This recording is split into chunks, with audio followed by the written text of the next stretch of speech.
విజయ్ దేవరకొండని బాలీవుడ్‌లో దారుణంగా అవమానించిన హీరోయిన్ తండ్రి లేటుగా వెలుగులోకి వచ్చింది.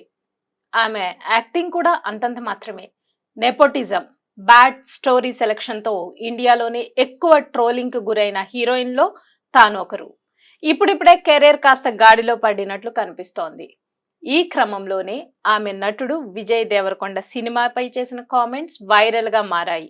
Rowdy boy Vijay Deverakonda career లో బిగ్గెస్ట్ డిజాస్టర్ లైగర్. ఆ సినిమా ప్రస్తావన తీసుకురావడానికి కూడా అందులో నటించిన నటులు టెక్నీషియన్స్ సాహసం చేయరు.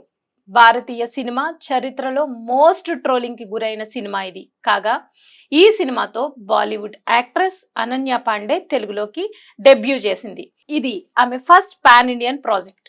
ఈ సినిమా ప్రమోషన్స్ లో విజయ్ అనన్యల మధ్య కెమిస్ట్రీ చూసి ఇండియన్ ఫిల్మ్ ఇండస్ట్రీ అంతా షాక్ అయింది. కానీ ఈ సినిమా గురించి ఆమె చేసిన కామెంట్స్ ప్రస్తుతం వైరల్ గా మారాయి.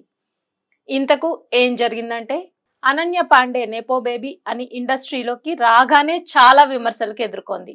కెరీర్ ఆరంభంలో ఆమె స్టోరీ సెలక్షన్ బెడిసి కొట్టడంతో సినీ అభిమానులు రెచ్చిపోయి మరీ ట్రోలింగ్ చేశారు. ఇదంతా ఒక ఎత్తు అయితే, లైగర్ మరో ఎత్తు. భారీ అంచనాల మధ్య పూరి జగన్నాథ్ తెరకెక్కించిన ఈ సినిమాకు కరణ్ జోహర్, చార్మి నిర్మాతలుగా వ్యవహరించారు. హాలీవుడ్ తో మైక్ టైసన్ నటించాడు. కానీ కథ, కథనం, నటన అన్నీ తేలిపోయాయి. దీంతో సినిమా అట్టర్ ఫ్లాప్ గా నిలిచింది. తాజాగా అనన్య పాండే తండ్రి బాలీవుడ్ నటుడు చంకీ పాండే ఓ ఇంటర్వ్యూలో మాట్లాడుతూ, అనన్యకు ఈ సినిమా ఆఫర్ వచ్చినప్పుడు అసౌకర్యంగా ఫీల్ అయింది. ఆ పాత్రకు తాను సెట్ కానని, చిన్న పిల్లలా కనిపిస్తానని భావించింది. కన్ఫ్యూజన్ లో ఉండిపోయింది. నా దగ్గరకు వచ్చి, పాప ఈ పాత్ర చేయడానికి నేను చాలా చిన్నదాన్ని అని అంది. కానీ ఈ సినిమా చేయమని నేను చెప్పాను. ఇది పెద్ద కమర్షియల్ సినిమా అని, సక్సెస్ అయితే మంచి పేరొస్తుందని ఒప్పించాను అని అన్నారు.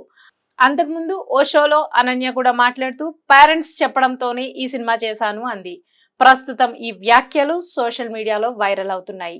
సినిమా ఫ్లాప్ కావడంతోనే ఇలాంటి వ్యాఖ్యలు చేస్తున్నారని పలువురు మండిపడుతున్నారు.